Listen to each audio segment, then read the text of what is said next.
Hello there, Travis. How are you? All right, how are you? Very good, thank you. Very good. The sun is shining, so Yes, I feel almost like I'm back in Spain. I've got the fan on here, keeping me cool. And yeah, same. Lovely, isn't it? Yeah. Make the most of the next few days for sure. Yeah. Good to see you. And you. Yeah, and you.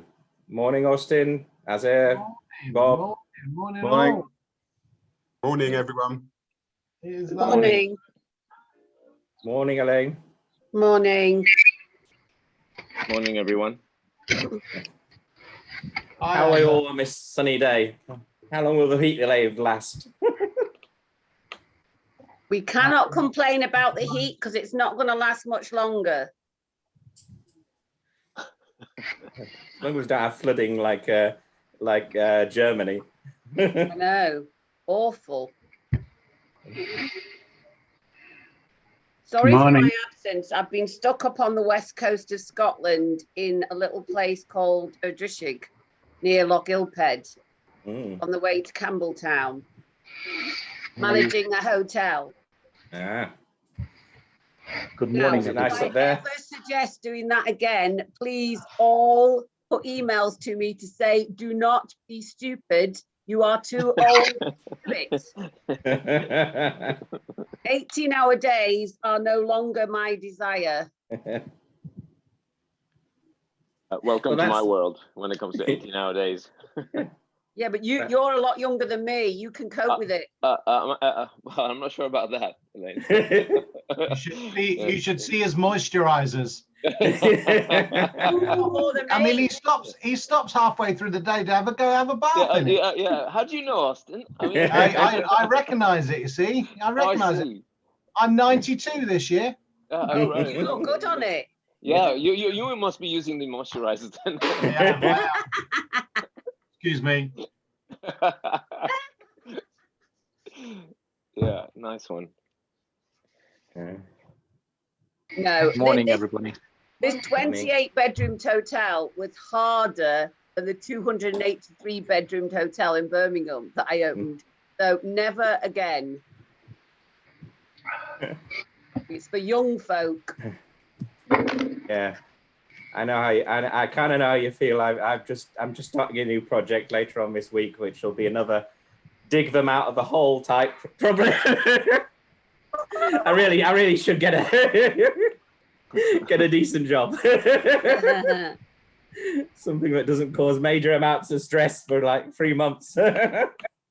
Robin, do you find it's because there's a lot of people coming into hospitality that are not hoteliers, or does that not really matter? It does make a big difference, yes. You find a lot of independent businesses where they thought, oh, that's a good idea. Let's get through the hospitality. And they might be brilliant at the service side of it. But when it comes to the account side of it, you know, it's a bit of a shock to them. And even slightly larger companies, it's sorry to say, but doing the accountants for a hotel is totally different from doing the accounts to any other business. Absolutely. In fact, I'd say that about 20% of my time is spent doing accounts, and the rest of it is doing all the other bits and pieces that come along with actually doing the financial control of a hotel. And when they take on an accountant to try and administer a hotel, then at some point things are going to fall down. Well, I think my alarm bells should have gone off when I said to the guy, where do you do your banking? And he went, banking? He said, I don't have a bank. I collect a brown paper envelope off you every week.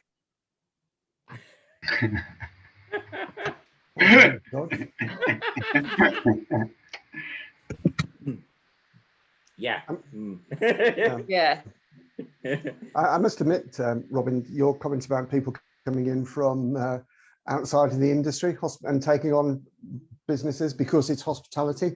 I think sometimes from the service point of view, they don't really understand that either. We've experienced that in the past, and it's caused all sorts of friction and issues when you're trying to immerse them into the hospitality and events industry. Yeah, I once worked with a company, and the owners were construction people, but they'd been on holiday a lot to India and places like that, where you clicked a finger and a waiter appeared instantly because there's one stood on each corner of the lounge and all that sort of thing. And they wanted to try and bring that into a sort of a European hotel where the wage costs are kind of a bit higher. Yes. And it took a while for them to understand that it's not always that way. No, true. Also, it's just so difficult to get, I'm sure you all appreciate this, staff. You cannot get anybody to come into hospitality. They just don't want to. It is getting difficult these days, isn't it? But yeah, it's a new era. People have realised that actually they want to have a decent wage and have some decent hours, and it's catering to that. Where's Gary Atkinson and where's his mute button? Is it Gary? Could be. You have the power, Robin. Look at that. So, what do we think about the wonderful Freedom Day? How many people have actually experienced a massive opening up of restrictions, and how many people have actually seen it look exactly the same as it did the day before? Because nobody wants to risk. Well, it was interesting. Oh, sorry. It was interesting. I didn't wear a mask yesterday, but then I didn't go anywhere, so it doesn't really count. I was just going to say, on the school run yesterday, it was noticeable that probably 85–90% of people still had their masks on, which was good, really. Yeah. It's going to. I had the misfortune to have to go shopping last night, and going around the supermarket, I think it was about 50-50. You know, some with masks, some without, but yeah, not a great deal of difference, really. I was lucky enough to be pinged last week, so I've yet to have my Freedom Day. Like the short sleeve shirt, Robin. Well done. Talking of the pinging, I think that's going to be a big issue for hospitality and events. We were due to go. We had a table booked in a restaurant in Birmingham on Saturday, and Saturday morning we had an email to say, unfortunately, because half the staff had been pinged, they hadn't got enough staff to deliver service, so they cancelled our booking. So we ended up with a pizza somewhere. The frustrating thing is that people are getting pinged who haven't even been in the same building, because the works through walls, doesn't it? My hairdresser was distraught because somebody next door had. Yeah, I've got a friend who he's a PhD at university, and he went to the canteen in university, and it was 3 of them together and totally empty, but there was some balconies up above, and he got pinged. So it must have been somebody up there on the balcony who's. I can understand them saying that they're going to tweak it a bit to be less sensitive, but I don't know. I don't know if it's now that they've opened everything up. I don't know if the actual test and trace has any worth anymore, because people will ignore it, I think. We've certainly seen an uptake in COVID test sales in the last 2 weeks into hospitality, with people starting to adopt weekly test regimes. It's something that was really quiet for a long time, and the government has stopped supplying them for free to business as of yesterday. So if anybody needs any, they can direct message me and I can help them out. But we've managed to group about 350 hotels now together in terms of the costs. So the cost has come dramatically down, It's just being reactive as opposed to proactive, I guess. Oh, sorry, the other way around. It's confusing in these times. You see, I'm in Scotland, so we've not had anything lifted. So we're still in, There's a gag there somewhere. Sorry? Definitely. Sorry. I think Nicola's just playing a waiting game to see how you get on in England, and then she'll decide if anything's going to change. Yeah, she's always done that, hasn't it? It's always been a case of, well, first of all, let them do it, see if what the effects are, and then either pull back or carry forward. Yeah. Yeah, to be fair, Robin, we did have quite a number of changes in Scotland come into effect yesterday, but nothing like the level that that has been in England. It's been a cautious relaxation. I mean, things like the number of people that can meet, that's gone. Some of the limitations on hospitality operating, they've gone. You don't have to book a 2-hour slot anymore. There isn't the 10:30 curfew on hospitality anymore. That's been moved to midnight. So we've had a bit of a step forward yesterday, but nothing like what you've encountered south of the border. And good old Mark Drakeford's keeping them closer in Wales still, isn't he? Absolutely, yeah. And similarly in Northern Ireland, they're doing their own thing as well. Well, we shall see. We shall see how the world progresses. Hopefully they won't decide, the rest of the countries won't decide to put a hold on us because we've got too many cases. It should be an interesting time ahead in the next few weeks to see whether it's an successful experiment or not. Yeah. It's a bit of I guess it's an experiment the rest of the world is looking at as well, right? And yeah. Good old Boris wants to be a pioneer.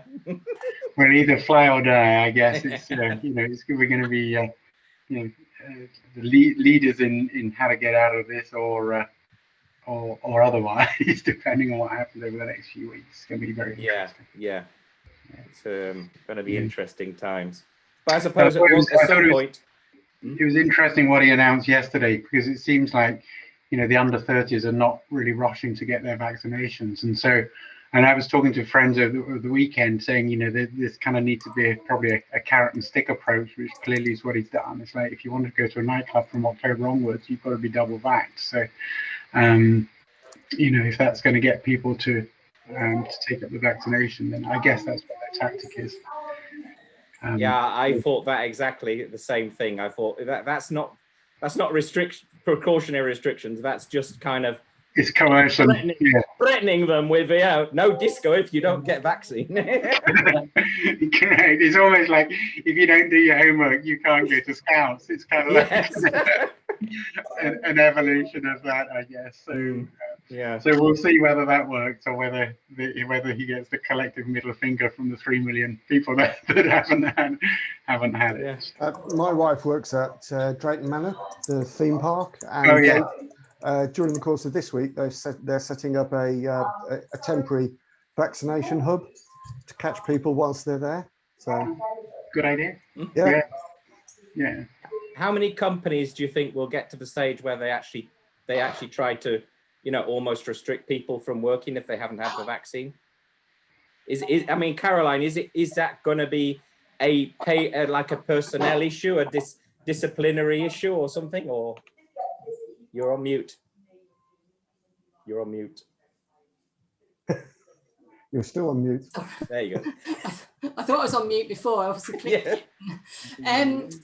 with existing staff, it's effectively a change of terms. So you've got to, you can't just impose it automatically, but you can stipulate it for anybody new that you're recruiting. That's my understanding. I mean, I'm not an HR expert, but that was my understanding, is that you couldn't just insist that people wore them. The same with vaccine, you can't insist if they're existing staff unless you change the terms and conditions. I think it's going to be interesting where you could perhaps say that, if you want to come back into the office, then you need to be vaccinated. I don't know if that's kind of a softer way of doing it. And I think when people start sending their staff away on business travel as well, there's going to be kind of like a corporate care of duty where they might say that you can't do business trips unless you've been vaccinated. It's going to be really, really difficult. I think the easiest thing in the world is putting a whole nation into lockdown, even though that sounded incredibly hard last year. But how you come out of it is very, very, very, very difficult and so nuanced, and so there's such a lot of complexity around it. I think it's an interesting point. Sorry, Caroline, go ahead. I was just saying that I was on a networking thing on Friday, which we've obviously been doing online since the lockdown, and we've been talking about meeting up again in person. And there's one guy there who said, for personal reasons, and I'm not going to go into it here, but I will not be vaccinated.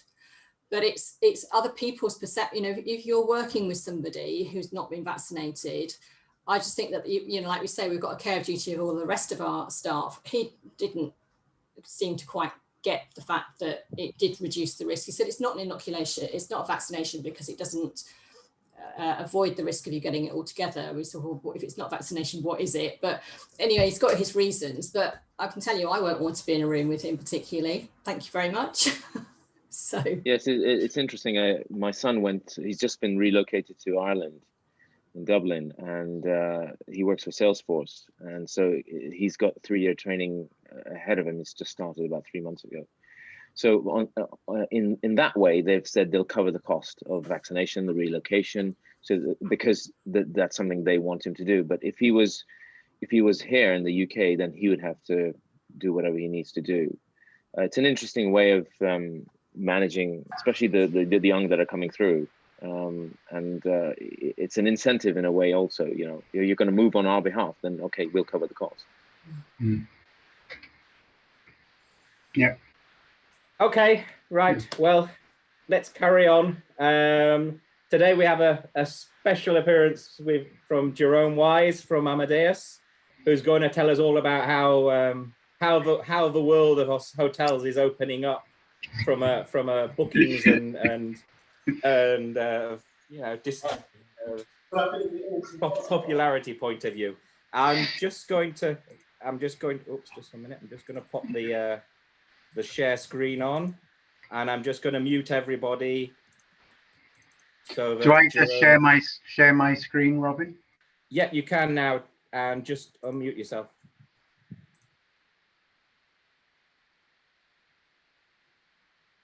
Because, yeah, there you go.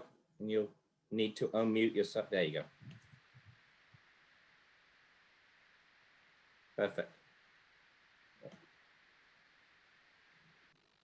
You can see my screen? Yep, we can see it. Can you see it? Yes. Okay.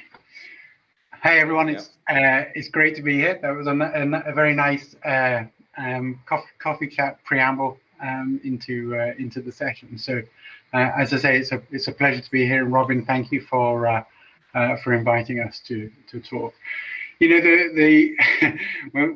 What we're going to share, or what I'm going to share today, is the data as it stands as of last week or the last few days, taken from our business intelligence data suite. So I'm going to start off at a very global level, and then quickly drill into the UK and Ireland in terms of where we are in occupancy, what's it looking like going forward, ADRs, etc. So we're then going to look at some of the trends that we're seeing. Obviously, we work with a huge number of hoteliers around the world, and how some of those have been using this last 18 months or so, how people are thinking about recovery, some sort of future trends of operations, because I think what we know is that the way that we used to do business in the hotel industry is probably has taken some changes and tweaks and some refinements. So and then hopefully, I think plenty of time for Q&A. Well, Q, depending on the Q, then hopefully A as well. So yeah, I'm Jerome Wise. I just realized this is a photo of what I used to look like some time ago. I definitely need to update that one. I look after the UK and Ireland for Amadeus Hospitality, and also our enterprise account. So the sort of global brands and large groups and chains across Europe and the Middle East. So here's a survey, and this was done in April of this year, where more than half of hoteliers surveyed by us said they expected pre-pandemic levels of occupancy to return in 2022. Now, I question whether if we did that survey again now, that would still be the same, as things are shifting and timelines drift out a little bit. I think probably a more interesting question is what's going to happen to RevPAR, because RevPAR is a construct of occupancy and rate, and I think what we're going to see in the next few slides is that occupancy is recovering, but whether it's going to recover into 2019 levels by 2022, I think is an open question that we can't predict. But there's a little bit more positive news on what's happening on rate. So let's look at some of the market performance. Hopefully you can see this slide. It's complicated and cluttered, and this is the busiest slide that we've got. So I see a number of people have joined on their phones. So I apologize in advance. But essentially what we're looking at is occupancy across the major regions in the world: Asia, Europe, Greater China, Middle East, Africa, and North America on the 1st of February, 1st of March, April, May, June, July, August, and September. So you can see that if you look at a broad trend, you can see that broadly that was trending upwards. Greater China on the 1st of February was at 31%. Then it went to 55, to 63, to 61, to 51.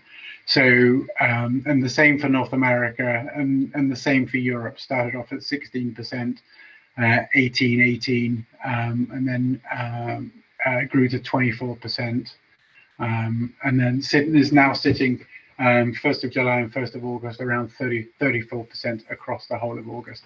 And this data is taken from our Demand 360 data. It was pulled on the 8th of July, so it's pretty recent. And Demand 360 is where we take data from around 30,000 hotels around the world. They're PMS data that gives us 12 months historic data and 12 months future-looking data of business on the books. So it's a very accurate view of what's happening in the marketplace. So no great surprises there. Different markets have responded differently. The US, for right or wrong, has always been pretty strong, even throughout the whole of last year. Business, yes, dropped dramatically, but nowhere near as dramatically as in other regions. The lockdowns were nowhere near as severe, forced, or consistent across North America. And if you look at some of the recent data that's come out in the last week or so, the Homeland Security, or TSA, is now processing almost as many departures and arrivals through the US domestic airports as they were in 2019. And the mix is different because it's predominantly domestic, but airlines are flying, and airlines are building capacity pretty significantly in North America. Now, drilling down into Europe, so we've taken some of the major markets: France, Germany, Ireland, Spain, and the UK, again for the same dates: 1st of February, March, April, May, June, July, August, September, and October. And you can see that the UK in each month of those has been the best performer.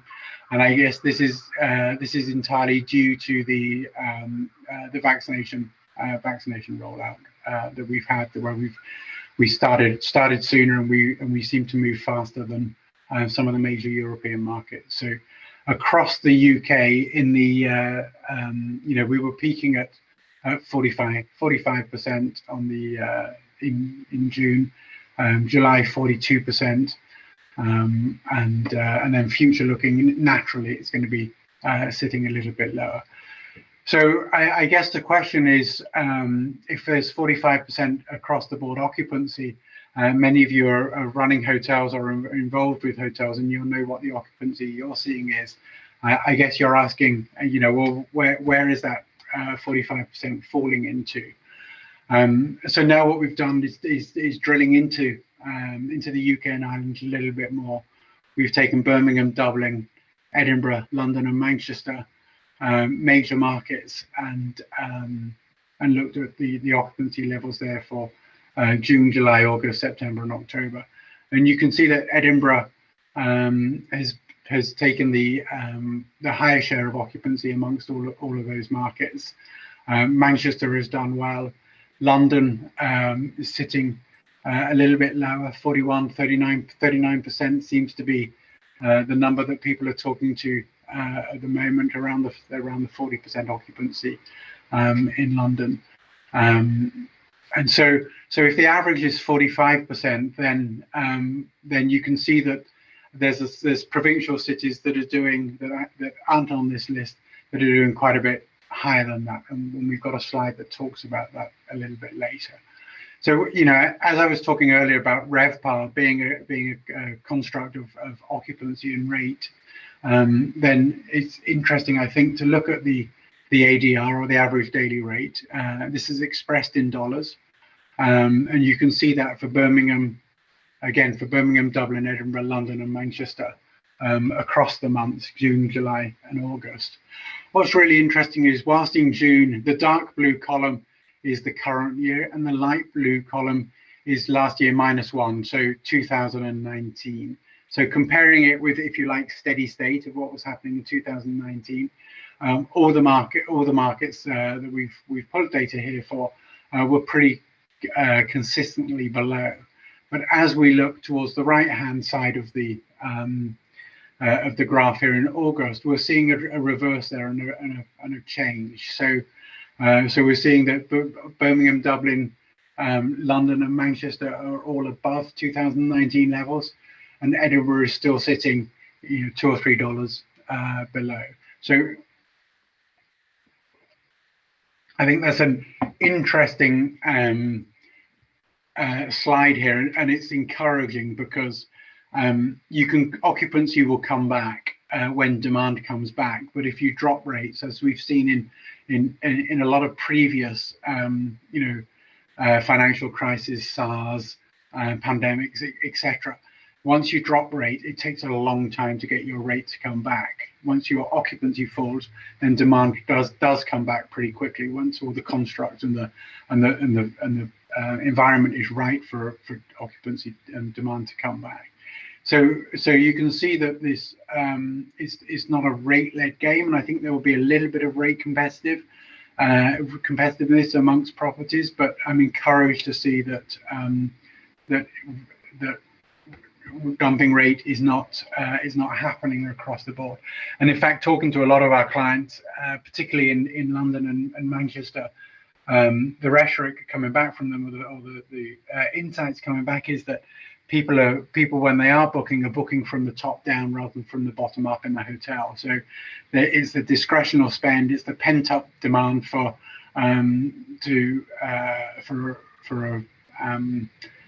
a great experience, because most of this is leisure based travel, and people are ringing and saying, I want the suite, I want the river view, I want a junior suite, I want a deluxe room, etc., rather than coming in at the bottom. So that's an encouraging sign in the market. So whilst occupancy might be low, then RevPAR can hopefully be made up a little bit by driving a better rate. And then looking further out, the picture kind of gets even stronger. So for September and October, you can see here, London particularly, we're looking at going up from 208 to 255. Edinburgh, very strong growth at the moment. Dublin, Birmingham, across the board, actually, the growth in all these markets in rate as we get further out is looking even stronger. So booking lead time is interesting. So we've now got 3 columns. So we've got the dark blue on the far left is the current year. The middle column is last year, and the light blue, if you like, is steady state or 2019. So when we look at lead time, we're seeing that 45% of bookings are made within 7 days, and that was 39% in 2019. So that doesn't sound a lot, but it's actually quite a dramatic shift. And if you're trying to to yield manage and revenue manage your property, which is a bit easier when you're running at 45%. It's a different skill, and it's a different kind of metrics that you're looking at, and it takes a different approach. But what we are seeing, when we ran this data last year, it was dramatically different. I mean, everything was on same day or two or three days out. And now we're seeing that it's starting to normalize a little bit more towards what we were seeing in 2019. And when we look at further out at the lead time of 8 days plus, we're seeing that it's a lot closer, or a lot more aligned to 2019, with the exception of the 3 months out where it's still a little bit higher.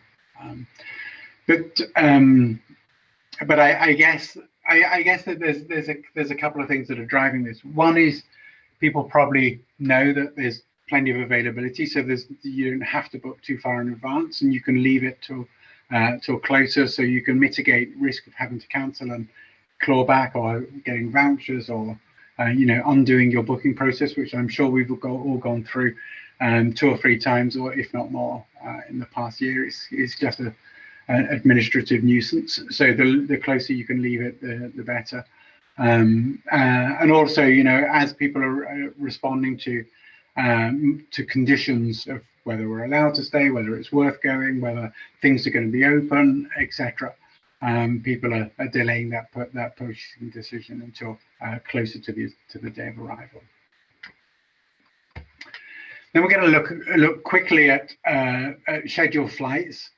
So 17% of all arrivals into the UK are domestic, which is higher than we would normally see. Obviously, this is quite a dramatic shift, and perhaps we should have had what this was in 2019. But when the US represents 5% of all arrivals, and when Ireland represents 5% of arrivals, and France represents 5% of arrivals, and Germany represents 5% of arrivals, you can see that the international flights are simply not there. And where we've got, Spain being pretty high and Italy being higher, most of that, I think, is Brits coming home, for sort of holiday makers coming back, rather than international arrivals. So we know that if you're in any major market in the UK, the lack of international arrivals coming in is having a serious impact on our overall business, and that's where the drop in demand or the drop in occupancy rests. Not only is that a problem from an occupancy perspective, but obviously an international guest or an international arrival will generally have a much longer length of stay. Length of stays from UK bookings typically sits at around 1.6 nights or 1.7 nights. And international bookings is somewhere around 2.4 or 2.6. So that makes a difference in terms of the overall revenue value of that reservation that's being made from an international traveller, and it also makes a difference on the operating costs of that, because the servicing costs of turning those rooms around more frequently is also having an impact at that level as well. So let's have a look at some of the trends that we're seeing that are shaping recovery now. Because the early pickup that we're seeing is mostly leisure, hoteliers worldwide are acknowledging that digital media and advertising is the most prevalent way of getting exposure, and so engaging in digital marketing strategies is really, really important, and that's part of our business as well. We manage around $120 million of our clients' media budgets in digital marketing, whether that's through Google and the typical business to consumer channels, or whether it's B2B through GDS advertising. Those are really, really important channels, and the more leisure-based travelers there are, it's really important to get into advertising through Google, the Facebook channels, etc., and on the meta search channels. So we're seeing that's having a really good results for clients that we are working with. And if you're not doing that, the OTAs will really pick up that gap and that demand and drive business, hopefully to your property or to the hotel. But if not, they're very happy to drive it to a competitive hotel that's going to convert better for them. So looking at the channel mix that we're seeing in the UK, whilst this doesn't look as though there's dramatic shifts from July 19 on the right hand side, where brand.com was represented 23% of the total, and it's still 23% of the total through July 2020 and July 2021. The OTAs have gone up from 27% to 30%. So that's almost a 10% increase. In fact, it is a 10% increase that the OTAs have grown their business.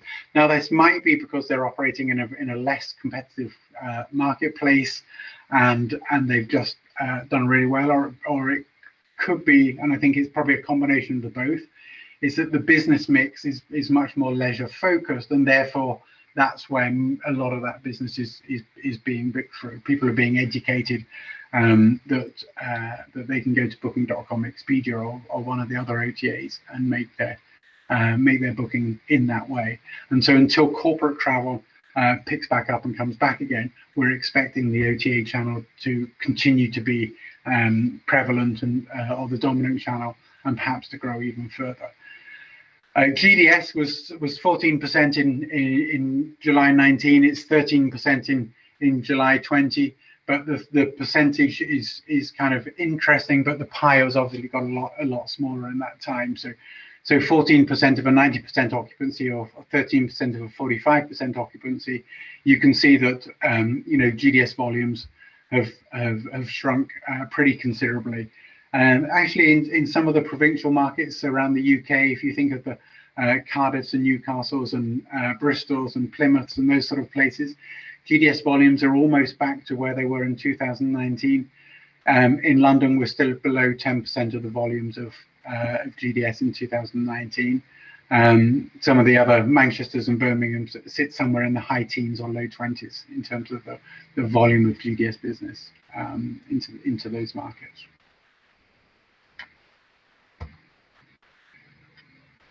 So no great surprise, 63% of survey respondents indicate the leisure segment will contribute most of their recovery. I don't know what the rest of the respondents were thinking, but I think it's a generally accepted fact that leisure is going to be the first responder, and hopefully, this is not a prediction, but hopefully leisure will pick up over the next couple of months, and by which time corporate travel will then slowly start to come in as well. And as we get towards the autumn time, perhaps we'll start seeing some tangible and corporate travel coming back.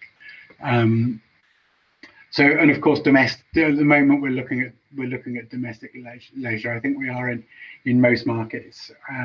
I guess if you want to take any comfort from this, you could take comfort in the fact that we're UK hoteliers, and we're not sitting on the one of the Balearic Islands or somewhere on the coast in Spain, where it seems to be who's allowed in, who's not is changing on a day-to-day basis, and that must be very difficult for them to manage, as they've got such a short window of opportunity to make their annual profits. So just looking at some of the leisure destinations, we've taken Blackpool, Bournemouth, Galway, Inverness, Plymouth, and York. I'm sorry we didn't get Loch Gilphead for whoever was talking about the hotel they've been working with there. But you can see that these guys have been sitting in June and July in the high 60s, low 80% in terms of occupancy. Now, obviously, that's peaking and troughing across the weekends to midweek, but even so, I think there's a lot of hoteliers in some of the provinces that are probably making good money over the last few months, and hopefully, if their staffing levels enable them to, will continue to do that going forward. And this is one again, more anecdotally than anything, this is one of the biggest issues. I was talking to a five-star hotel in London recently that said they're only selling 65% of the rooms because they simply don't have the staff to service more than that, and they can't offer the service. So the staffing issue is becoming a real acute problem. We've got the issue of a lot less Europeans are here than were in 2019. We've got people that have been out on furlough for 18 months or so and have had time to reflect as to whether actually they want to work shift patterns and weekends, or whether there's another career choice they can take. And a lot of those people that hotels are trying to bring back from furlough are saying, yeah, but no thanks, actually I've decided to take a career change. And now we've got the pingdemic, as we're calling it, which when people do come back, they're being told to self-isolate as well. So this is definitely going to be a rocky couple of months in terms of staffing levels until that gets resolved. But from a regional, provincial perspective, there's some really good, strong and encouraging signs here. And I think we have a few days of good weather, and that's only going to feed into those resorty type hotels to profit further. So let's have a look at group business. So Freedom Day, this is from yesterday, or from Sunday through to the end of October. And you can see that, there's a lot of group business on the books. That's the light blue column. The dark blue is the transient. The middle blue is group sold. So that's group committed, if you like. And the others is unsold blocks. So whilst it's not committed, there's intent and there's aspiration, if you like, for group business, which is looking quite encouraging. And actually, this doesn't look too dissimilar from a normal year. If we look out to this many months in advance, 3 or 4 months in advance, it looks fairly consistent. So I think we are going to see, when the conditions are right, quite a lot of group business.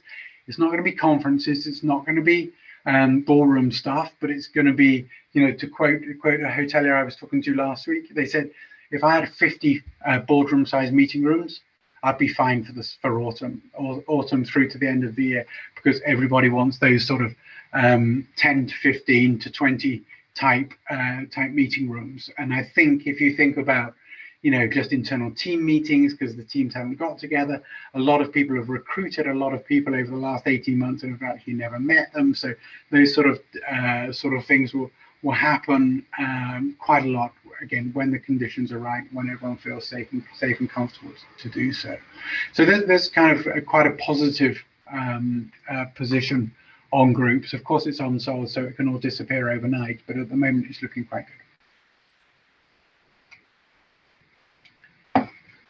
So the future of operations, I don't know if any of you are working with hotels or in this sort of more the operations side of the business, but I think in line with the big reduction in demand and occupancy over the last 18 months, a lot of people have been taking a really hard look at how they operate and looking for operational efficiencies.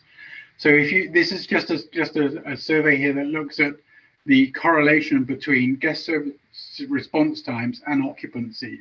So it's no great surprise that the greater occupancy that you have, the longer your response times are to get back to your client requests.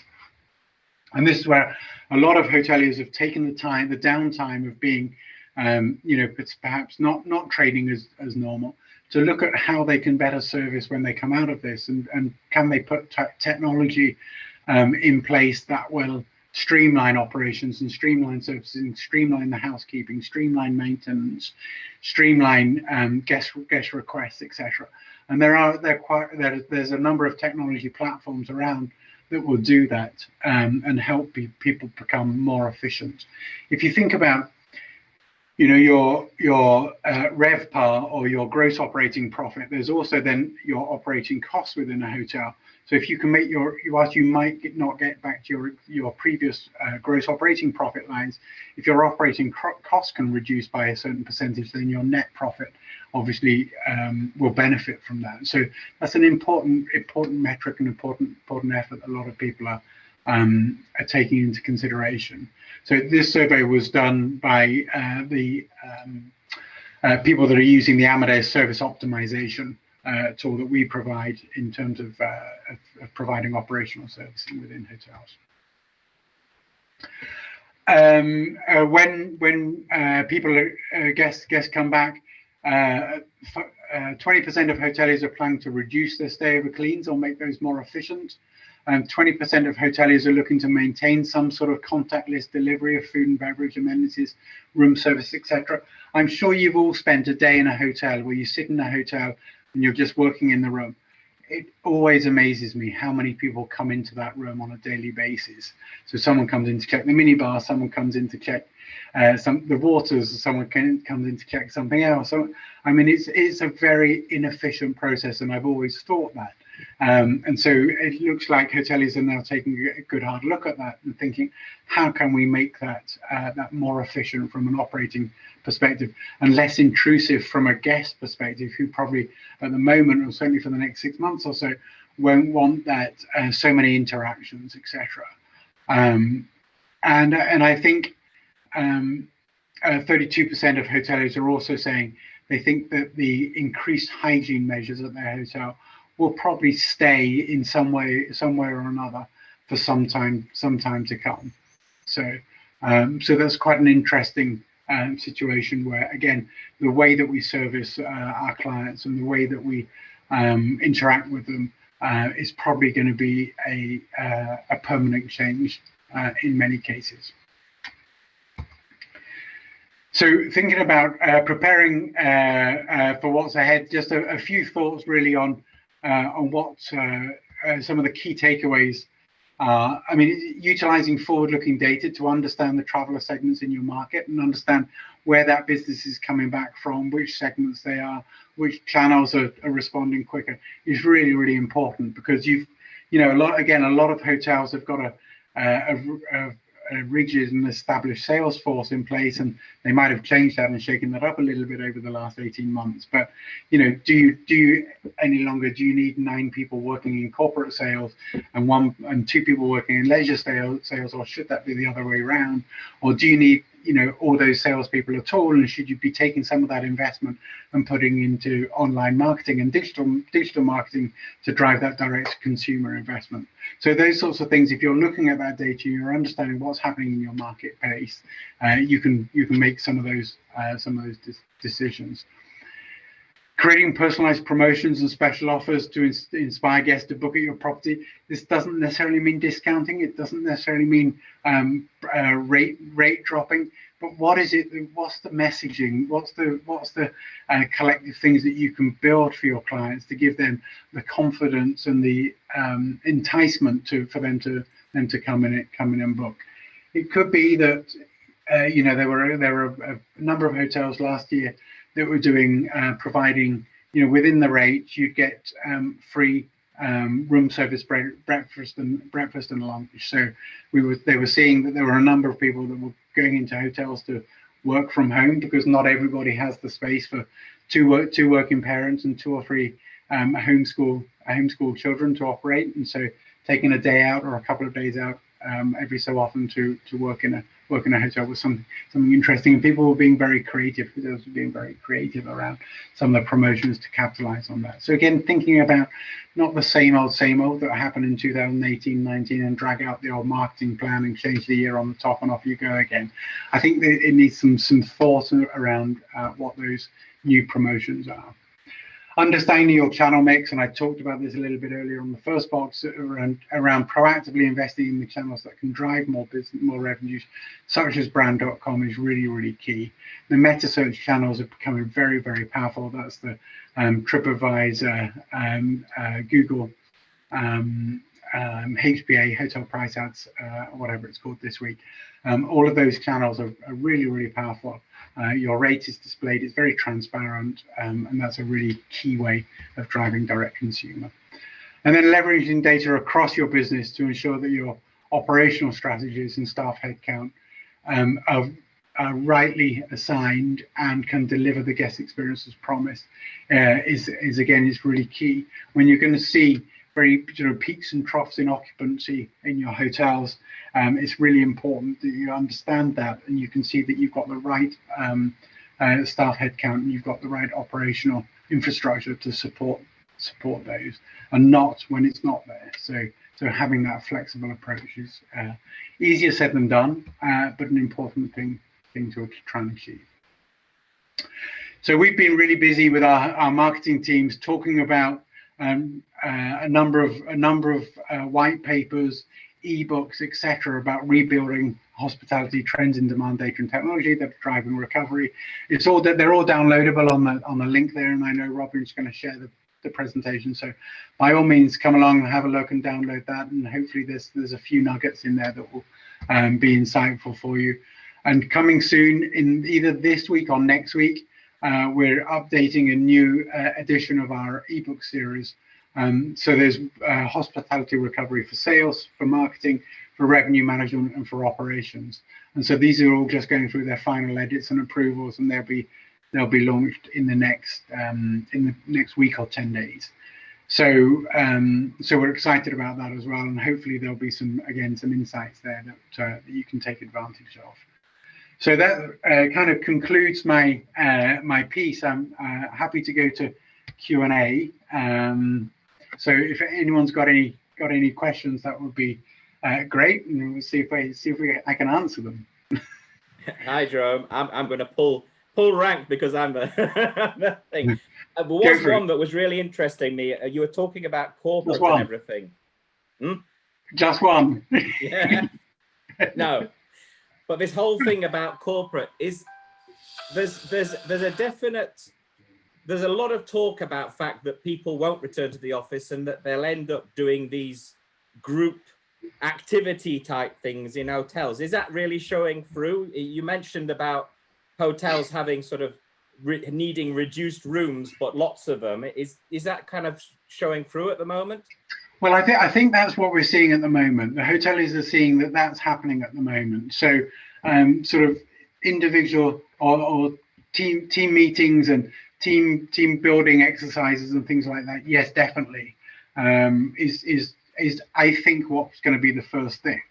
And then there's going to be the meeting, the client meetings will probably follow next. But it's almost like if I was on the road every week, if not every other week, with clients, and it's like, are you comfortable with me coming to see you? Yes, no. Am I comfortable coming to see you? That's kind of a bigger step. I think within your own team, there's probably a more comfort around that for some reason. So I think that's what we're expecting to see first. Yes, yeah, and there's quite a lot of that. I don't know. There's been a lot of huge effort in some of these virtual team building exercises, and I take my hat off to anyone that organizes those because they're not easy to do. We've done virtual escape rooms, which was actually quite fun, but I wouldn't want to do it again. There's a few of those. I'm sure we're all Zoom quizzed out, and there's only so many of those that you can bear, or virtual stretching and yoga exercises or whatever the hell else people are doing. I mean, there's nothing beats the face to face. So that's definitely what we're seeing first. The small meetings and events. Yeah. Anybody got any questions? There's a lot of conversation going on the chat. Exactly. To do with service. Jerome, it's oh, sorry, go ahead. No, sorry, sorry. go ahead. No, your picture's on, so you go. Okay. It's more of an observation than a question. It's interesting how you talk about the sort of the rate and the prices rather than getting into a competitive war. It's I guess I'm not in the hotel trade. I'm more sort of on the restaurant and home delivery side. But right. We consciously did not reduce prices based on competition. What we did was we increased the quality of the product and the service. And it's how, I guess the question is, how do you get oversubscribed as a business, even in a downturn or a pandemic, and try to keep, it's not the quantity that matters, but it's the quality. Yeah. And effectively by charging similar price or a slightly higher price, you need less people walking in to be able to hit your targets. Correct. Yeah, exactly right. And I think it's the same in, that's what I was trying to say. It's the same in a hotel. If you want to get your RevPAR, revenue per available room, that's a combination of your occupancy and your rate. If your occupancy is down 10%, but your rate's up 10%, you get to the same point, except that it's cheaper to service 10% less people. So, and yeah, I mean, I think if I look at the restaurant trade more as a client of restaurant trade than an insider in this trade, no longer are you seeing, it used to be the 10% discount for takeaway that you would get in restaurants. That's gone. No, I don't think any restaurant passed on the VAT reduction to their clients. And in fact, there's been a lot of research that's been published. I think there was something in the Sunday Times recently where, many restaurants have increased their prices, and if you can put, 5 or 7% onto your prices across your menu range, a lot of people probably won't notice that too much. But they won't mind, I think, because it's a matter of. Well, as long as the value proposition is still good. Absolutely. But then I think it's interesting for the restaurant trade where, a lot of people, we've all been forced to become extremely good chefs or cooks at home, and we know that we can get a really decent bottle of wine for around 10 or 12 quid from the supermarket, and you suddenly go out and you're asked for £45 for a bottle of wine, and you think, okay. The longer this kind of goes on, the harder it is, I think, for people to go out and spend that sort of money in a restaurant. So I think that's a challenge for the restaurant trade, of how do you keep that price quality value equation without being seen to try and milk it too quickly. Yeah. I think, Jerome, what I found is that because that hotel traded on key workers through the week, we were 100% full Monday to Thursday, no bother. But the weekends were the challenge because that was down to leisure business. And I did have a lot of people that have obviously decided in the pandemic to get healthy. So there was cyclists, there was dog walkers, there was mature couples that would normally be cruising on the Caribbean or whatever. But I think, and I know this sounds brutal, but in the pandemic, what we're forgetting is that next year, all these people will be going back to their cruises in the Caribbean. So we have to almost use this time to win them over and show them that, in the UK, we can provide just as good value as you can if you go abroad. Luckily, this summer, we've got fantastic weather, so it's not proving that difficult. But I do think that if they feel that they've been ripped off during this pandemic down to rates and things like that, it may just sort of give them a bad taste in their mouth next year, and they'll still choose to go back to Europe or wherever. So I think that we really need to think on our feet at this moment in time and say, we want these people to come back time and time again, even if it's just for a long weekend, Absolutely. rather than a 2-week vacation. I think you're 100% right. I think next year, assuming that next year we'll come back to some kind of normal, and that's a massive assumption.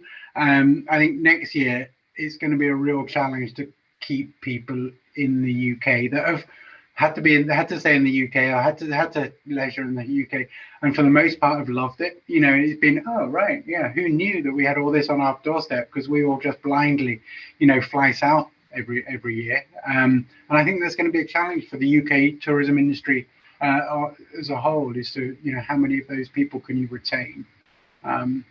Yeah.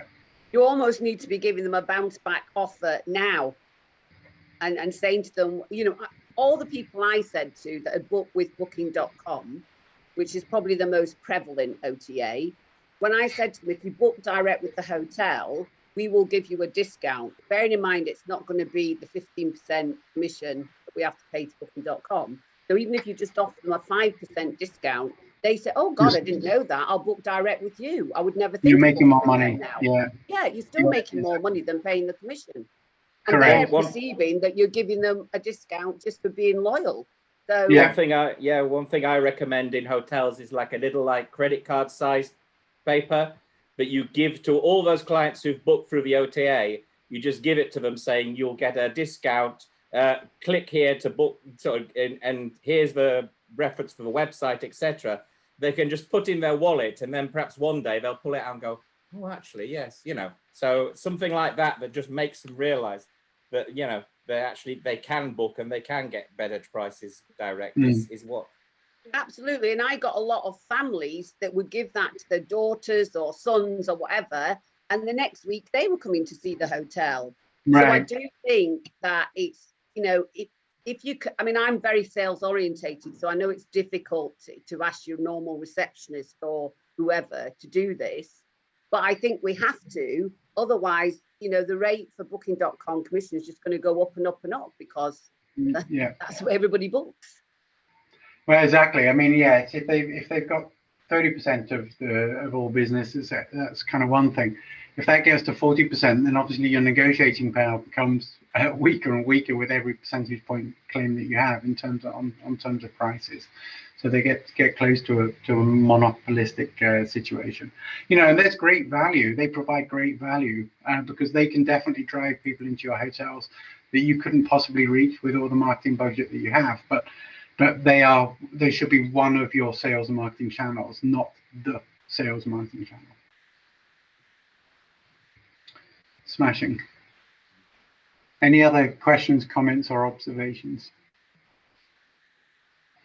I'd just like to add, I think the data is always very, very interesting, but we always have to take a step back behind the data and think about the actual physical customer.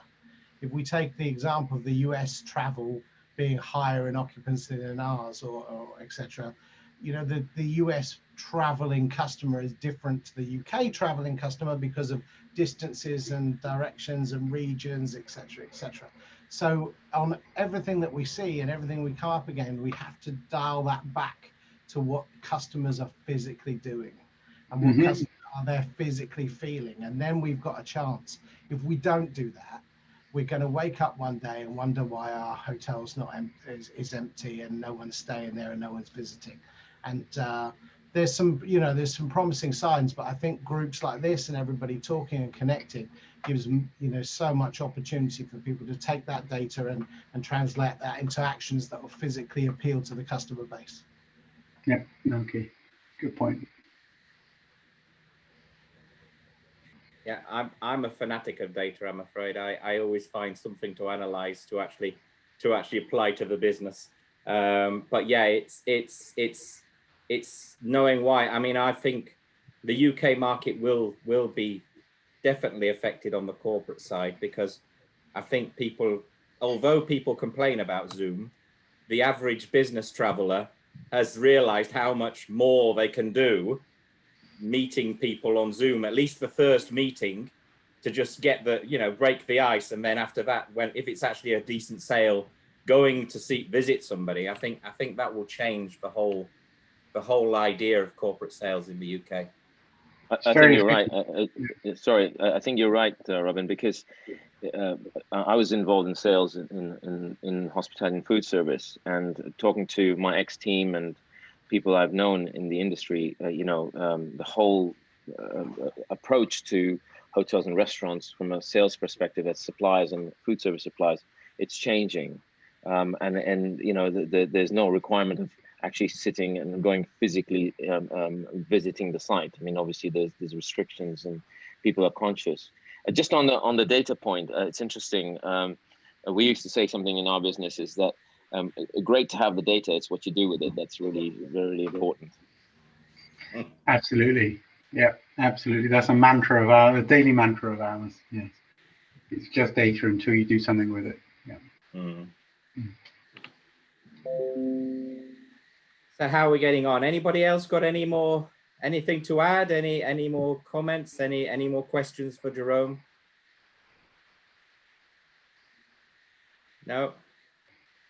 All right. Right. I think we're sort of at the end. It's strange. It's actually 11 o'clock. It's probably that sounds unusual. Robin. That's because we only had one presentation, though. Super.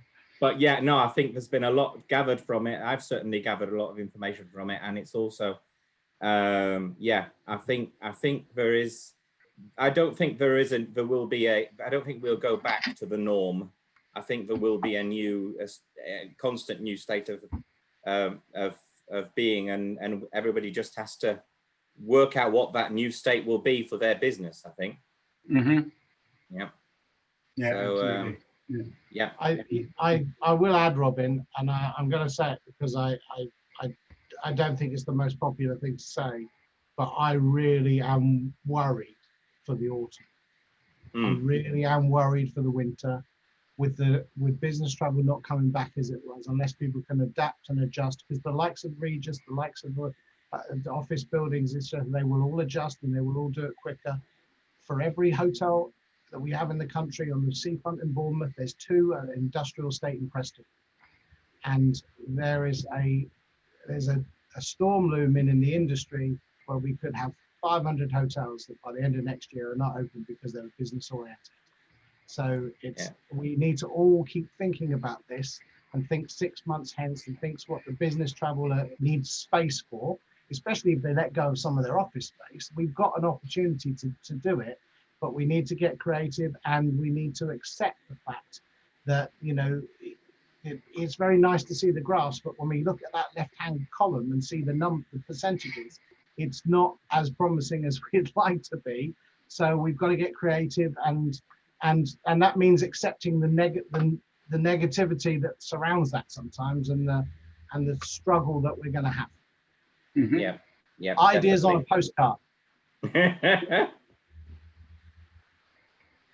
Yeah. It's funny you should say that, because in one of the Portuguese hotels I work with, they're actually saying a much more positive demand for October, because people will have got over the whole thing of COVID and everything, and rather than having traveled in the summer, they're actually going to be traveling out of season. But whether that will happen here, or whether that's just going to happen in places where there's lots of sun in the autumn. Still, it's nice, and I can always. I see. I'm a positive person too, and we, you know, Robin, we like to be positive when we chat to each other. But then Ibis in Preston is not going to be the place that people are going to be booking in October. No. You know, I used to look after Ibis Preston, so I can talk about Ibis Preston. But it's going to be tough. It's tough. Yeah. A lot of places are going to have to reinvent themselves. I mean, the youth have nowhere to go in this country. We've got space. You know, it could be leisure space. It could be gathering spaces. You know, there's other things. There's people are going to be moving in a different way, and we have boxes where we can provide experiences. We just need to work out what their experiences need to be and find out a way to deliver them. You can make a lot more money out of a few copies than you can out of selling a room.